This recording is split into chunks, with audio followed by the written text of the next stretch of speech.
Alors, hop. Imaginons que j'ai une petite voiture qui roule sur une route.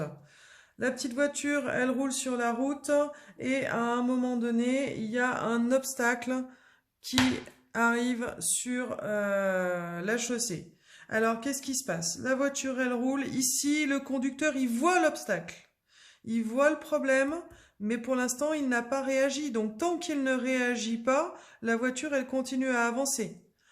Là, le conducteur va réagir et va appuyer sur le frein.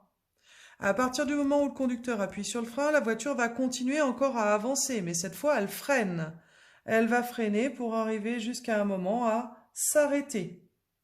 Du coup, entre le moment où le conducteur voit le problème et le moment où il appuie réellement sur le frein, en moyenne, il s'écoule 1 seconde. Alors ça peut varier si la personne est alcoolisée, si la personne est sous médicaments, si la personne a pris des stupéfiants, etc., etc. Donc là, il y a pas mal de paramètres qui peuvent jouer là-dessus. En moyenne, c'est 1 seconde. Donc pendant que la personne réagit, eh bien la voiture va parcourir une certaine distance. C'est ce qu'on appelle la distance de réaction. À partir du moment où le conducteur freine, la voiture va freiner mais ne s'arrête pas immédiatement. Elle parcourt quand même une certaine distance.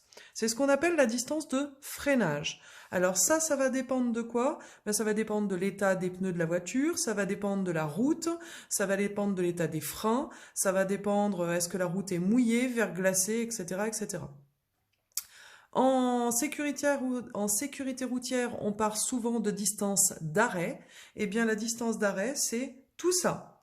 C'est-à-dire la somme de la distance de réaction plus la distance de freinage. C'est-à-dire la distance parcourue par le véhicule entre le moment où le conducteur voit le problème et le moment où la voiture s'arrête réellement. C'est ce que je vous ai mis dans le cours ici.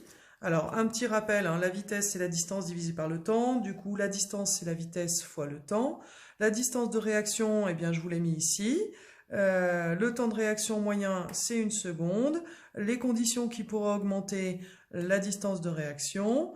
Ensuite, la distance de freinage. Les conditions qui pourraient augmenter la distance de freinage. Et puis, la distance d'arrêt. Je vous ai remis ici la formule qui dit que la distance d'arrêt, c'est quoi? C'est la distance de réaction plus la distance de freinage. Et puis pour ceux qui passent le code, je vous ai mis quelques petits exemples. Quand on va à 50 km/h, la distance de réaction c'est 14 mètres et la distance de freinage c'est 14 mètres. Donc ça veut dire qu'à 50 km/h, on parcourt quand même 28 mètres avant d'arrêter réellement une voiture. Et vous voyez que ça va augmenter de façon très importante. Quand on est à 130 km/h, on parcourt 36 mètres sans même avoir freiné. C'est-à-dire 36 mètres pendant le temps où votre cerveau fait le lien entre votre œil qui voit le problème et votre pied qui appuie sur le frein.